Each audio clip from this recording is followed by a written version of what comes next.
Aam Aadmi party Rajya Sabha MP Raghav చెడ్డా బీజేపీలో చేరారు.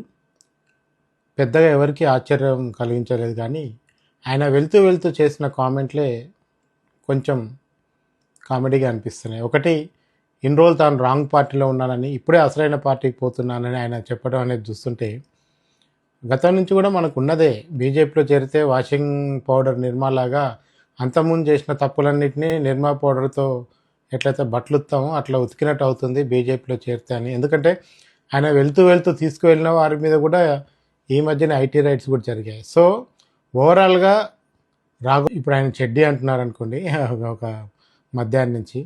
So Raghav చెడ్డా అనే వ్యక్తి ఇన్ని రోజులు బీజేపీ కోవర్ట్గా ఉండి పనిచేసి ఏదో సామాన్యుల కోసం ప్రజల కోసం మాట్లాడినట్టుగా కొన్ని సివిల్ విషయాలు మాట్లాడుతూ పౌర సమాజానికి పనికొచ్చే కొన్ని కామెంట్స్ని తీసుకొచ్చి ఆయన ఏదో కొంచెం హడావుడి చేయంగానే మొత్తం సోషల్ మీడియా అంతలో కూడా ఆయన్నే తనంతా తను హైప్ చేసుకొని మొత్తం యావత్ భారతదేశం యొక్క అటెన్షన్ తన వైపు ఉండేట్టు ఒక ప్రయత్నం అయితే చేశాడో అది ఇప్పుడు అంతా ఉత్తిదే అని తేలిపోయింది. ముఖ్యంగా ఆప్ నుంచి వెళ్తూ వెళ్తూ బీజేపీలో చేరటం, దట్టు ఆయనని రాజ్యసభలో నాయకుడిగా ఉపనాయకుడి పదవి నుంచి తొలగించిన తర్వాత ఆయన నేరుగా ఇంకా ఎంతో కాలం కోవర్ట్గా ఉండలేక ఇప్పుడు బయటపడినట్టు కనపడుతుంది.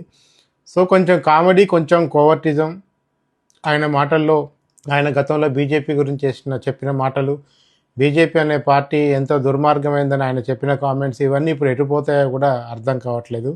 ఏమైనా రాజకీయ పార్టీల నాయకులు ఒక ముసుగులో ఉండి ఇంకొక ముసుగుని బయట పెట్టడం అనేది ఎంతో కాలంగా దాగదనేది రాఘవ్ చెడ్డా ఉదంతా మనకు తెలియజేస్తుంది.